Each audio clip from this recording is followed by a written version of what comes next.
नमस्कार दोस्तों, मेरा नाम है रितेश और मेरे चैनल पे आपका स्वागत है। दोस्तों, आज बात फिल्म फेयर OTT अवार्ड्स की। अवार्ड फंक्शन 2-3 दिन पहले हुआ, अवार्ड्स की घोषणा हो गई, लेकिन इसको लेकर के बहुत सारी चर्चाएं चल रही हैं। दोस्तों, इसके बारे में मैं भी कुछ बात करना चाह रहा था, लेकिन मसरूफियत में थोड़ा वक्त नहीं निकाल पाया। और दोस्तों, आज की वीडियो में हम चर्चा ये करेंगे कि ये जो अवार्ड्स दिए गए वो सही थे या नहीं थे, क्या इसमें सुधार की कोई गुंजाइश थी। बहुत सारे लोग इस बारे में भी बात कर रहे हैं कि स्कैम 1992 या दिल्ली क्राइम जैसी सीरीज़ को कोई पुरस्कार नहीं मिला, तो इसकी क्या वजह रही, इसके बारे में भी बात करेंगे। तो दोस्तों, सबसे पहले चर्चा कर लेते हैं उन सीरीज़ के बारे में, मूवीज़ के बारे में, कलाकारों के बारे में जिनको कि ये पुरस्कार मिले। बेस्ट सीरीज़ का पुरस्कार मिला पाताल लोक को। बेस्ट डायरेक्टर का पुरस्कार ले गए अविनाश अरुण और प्रोसित राय, ये भी पाताल लोक के लिए दिया गया। Best actor in a drama series male, ये पुरस्कार मिला जयदीप अहलावत को पाताल लोक के लिए। हाथीराम का ज़बरदस्त किरदार इन्होंने निभाया था। Best actor in a drama series female, ये पुरस्कार मिला सुष्मिता सेन को आर्या के लिए। Best actor in a comedy series male, ये पुरस्कार मिला जितेंद्र कुमार को पंचायत वेब सीरीज़ के लिए। Best actor in a comedy series female, ये रही मिथिला पारकर लिटिल थिंग्स सीज़न 3 के लिए। Best actress in a comedy series critic, ये अवार्ड मिला सुमुखी सुरेश को पुष्पावली सीज़न 2 के लिए।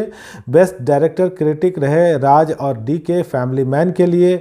Best actress in a drama series critic, ये रही प्रियमणि द फैमिली मैन के लिए।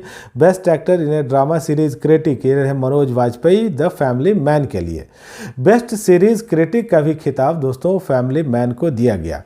Best actor in a supporting role in a drama series male, ये पुरस्कार दिया गया अमित साध को ब्रीद इनटू द शैडोज के लिए। Best actor in a supporting role in a drama series female, ये पुरस्कार मिला दिव्या दत्ता को स्पेशल ऑप्स के लिए। Best actor in a supporting role in a comedy series male, ये पुरस्कार मिला रघुवीर यादव को पंचायत के लिए। Best actor in a supporting role in a comedy series female, ये पुरस्कार मिला नीना गुप्ता को, ये भी पंचायत के लिए। बेस्ट ओरिजिनल स्टोरी सीरीज का पुरस्कार मिला पाताल लोक को। बेस्ट कॉमेडी सीरीज का पुरस्कार मिला पंचायत को। बेस्ट फिल्म वेब ओरिजिनल का पुरस्कार मिला Raat Akeli Hai. Best actor in a web original film male, ये पुरस्कार मिला नवाजुद्दीन सिद्दीकी को रात अकेली है के लिए। Best actor in a web original film female, ये पुरस्कार मिला बुलबुल के लिए तृप्ति डिमरी को। Best actor in a supporting role in a web original male, ये पुरस्कार मिला राहुल बोस को बुलबुल के लिए। और best actor in a supporting role in a web original female, ये पुरस्कार मिला सीमा पाहवा को चिंटू का बर्थडे के लिए। इसके अलावा दोस्तों, बेस्ट डायलॉग के लिए पुरस्कार दिया गया द फैमिली मैन को। बेस्ट स्क्रीन प्ले माना गया पाताल लोक का। बेस्ट सिनेमाटोग्राफी का पुरस्कार सेक्रेड गेम सीजन 2 को दिया गया और दूसरे पुरस्कार भी दिए गए। दोस्तों, सबसे पहले तो फिल्म फेयर की तारीफ़ की जानी चाहिए, उनको शुभकामना दी जानी चाहिए कि उन्होंने एक नए पुरस्कार की शुरुआत की और OTT जो कि आजकल बहुत पॉपुलर हो रहा है, उस पर भी एक मुहर, उसकी लोकप्रियता पर भी एक मुहर इन्होंने लगाई। लेकिन दोस्तों, अगर आप देखें तो पहली तौर पे, सरसरी तौर पे ये सारे पुरस्कार आपको अच्छे ही लगते हैं, ये चयन आपको ठीक लगता है और ये भी लगता है कि यहाँ कंटेंट को प्राथमिकता दी गई, क्वालिटी को सबसे ऊपर रखा गया। लेकिन दोस्तों, मुझे लगता है कि इसमें थोड़ी बहुत गुंजाइश थी। वूट की जो सीरीज़ थी असुर, उसको नॉमिनेशंस तो मिले लेकिन कोई पुरस्कार नहीं मिला।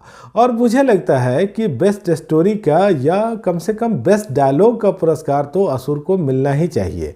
यहाँ जो लेखन था वो बहुत ही हाई क्लास लेखन था और ख़ास करके इसके डायलॉग्स बहुत ही ज़्यादा प्रभावशाली थे, जिसमें माइथोलॉजी और साइंस सबकी ज़्यादा चर्चा थी। फोरेंसिक साइंस जैसे गंभीर और जटिल विषय पर इसमें कहानी थी, इसके डायलॉग्स लिखे गए थे और वो बहुत ही अच्छे ढंग से रखे गए थे। दोस्तों अब बात की क्या स्कैम 1992 या फिर मिर्ज़ापुर या फिर दिल्ली क्राइम को पुरस्कार नहीं मिला, इसके पीछे कोई वजह हो सकती है। देखिए दिल्ली क्राइम को तो एमी अवार्ड भी मिल चुका, लेकिन फिल्म फेयर अवार्ड नहीं मिला, इसकी बात हो रही है। तो दोस्तों इसमें अगर आप देखें तो कुछ भी ऐसा गलत नहीं है, कुछ भी नाजायज़ नहीं हुआ है।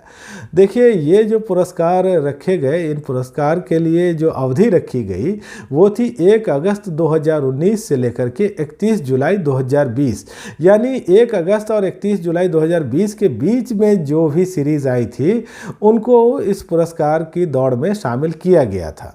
और इसी क्रम में ये जो सीरीज़ है ये बाहर हो गई थी। आप देखिए कि जो दिल्ली क्राइम है वो आई तो थी 2019 में, लेकिन वो 22 मार्च को ही आ गई थी, तो ये बाहर हो गई उस तरह से।